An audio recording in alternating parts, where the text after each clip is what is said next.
সংসদ অধিবেশনে mister Salauddin devil ইউনূসকে অন্তহীন জাতীয় প্রতারক বলে আখ্যায়িত করেছেন। শুধু তাই না, রাষ্ট্রপতিকে দিয়ে জোর করে রাজহংসের সোনার ডিম পাড়াতে বাধ্য করছে ডেভিল ইউনূস। এভাবে তিনি আখ্যায়িত করেছেন ডেভিল ইউনূসকে। অন্যদিকে তার আরেকটি বক্তব্যে তিনি বলেছেন, বর্তমান প্রধান নির্বাচন কমিশনার তিনি সংবিধান এবং আইন ভঙ্গ করে সংবিধান পরিষদ বা সংস্কার পরিষদের শপথ নিয়েছেন, যেটা সম্পূর্ণভাবে তিনি সংবিধান ভঙ্গ করেছেন। এবার কি প্রধান নির্বাচন কমিশনের এই সংবিধান ভঙ্গের অপরাধে রাষ্ট্রদ্রোহের মামলায় তিনি ফেঁসে যাচ্ছেন? তার কি ফাঁসি হবে? এখন কথা হচ্ছে, মিস্টার স্বরাষ্ট্রমন্ত্রী সাহেবের আজকের এই বক্তব্য, এই অপ্রিয় সত্য বক্তব্যটা আসলে মন থেকে করেছেন, নিজে সত্যি সত্যি করেছেন, নাকি জনগণের মুখে ধুলো দিয়েছেন? কেননা গতকালকে পুলিশ হত্যার বিচারের বিষয়ে তিনি মুক্তিযোদ্ধাদেরও বিচারের কথা কিন্তু বক্তব্যে তিনি বলেছিলেন। আসেন নিউজের একটু বিস্তারিত পড়ে শোনাচ্ছি। রাষ্ট্রপতিকে দিয়ে জোর করে রাজহংসের ডিম পাড়ানোর হয়েছে বলে মন্তব্য করেছেন স্বরাষ্ট্রমন্ত্রী। সংবিধান সংস্কার বাস্তবায়ন আদেশকে অন্তর্বর্তী সরকারের অন্তহীন জাতীয় প্রতারণা আখ্যায়িত করেছেন স্বরাষ্ট্রমন্ত্রী সালাউদ্দিন আহমেদ। তিনি দাবি করেন, এই আদেশ রাষ্ট্রপতিকে চাপ প্রয়োগ করে জারি করানো হয়েছে। এই প্রক্রিয়াকে রাজহংসকে জোরপূর্বক স্বর্ণের ডিম পাড়তে বাধ্য করার মতো ঘটনা বলে অভিহিত করেছেন স্বরাষ্ট্রমন্ত্রী। মঙ্গলবার জাতীয় সংসদে জুলাই সনদ ও সংবিধান সংস্কার বিষয়ে বিরোধী দলের মুলতবি প্রস্তাবের উপর আলোচনায় অংশ নিয়ে তিনি এসব মন্তব্য করেন। স্বরাষ্ট্রমন্ত্রী বলেন, মহামান্য রাষ্ট্রপতিকে জিজ্ঞেস করেছিলাম, আপনি কি আদেশ জারি করতে পারেন? তিনি বলেছিলেন, আমি তো পারি না, আমাকে পারাচ্ছে। রাজহংসকে জোরপূর্বক স্বর্ণের ডিম পাড়াতে বাধ্য করার মতো ঘটনা আর কি। এখন সেটি অবৈধ ডিম হয়েছে। স্বরাষ্ট্রমন্ত্রী জানান, রাষ্ট্রপতি নিজেই তাকে জানিয়েছেন যে এমন আদেশ জারি করার সাংবিধানিক ক্ষমতা তার নেই, কিন্তু তাকে বাধ্য করা হয়েছে।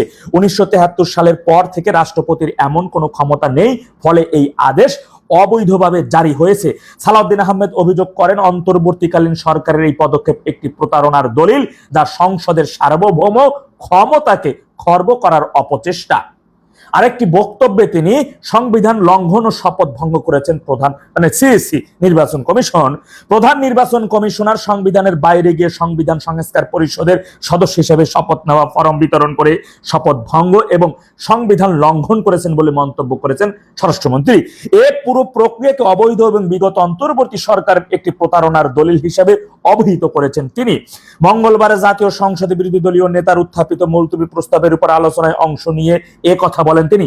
স্পিকারের অনুমতি নিয়ে স্বরাষ্ট্রমন্ত্রীর সংবিধানের বিভিন্ন অনুচ্ছেদ ও তফসিল উদ্ধৃত করে গত বছরের জারি করা সংবিধান সংস্কার বাস্তবায়ন আদেশ 25-এর আইনি অসারতা ব্যাখ্যা করেন। সালাউদ্দিন আহমেদ বলেন, প্রধান নির্বাচন কমিশনার সংবিধান সংরক্ষণের জন্য 148 অনুচ্ছেদ অনুযায়ী শপথ নিয়েছেন, কিন্তু তিনি কোন আইন বলে সংবিধান সংস্কার পরিষদ এর সদস্য হিসেবে শপথ নেওয়ার ফরম জাতীয় সংসদ সচিবালয়ে পাঠালেন? এ ফরম দাখিল করার কোনো এখতিয়ার তার নেই।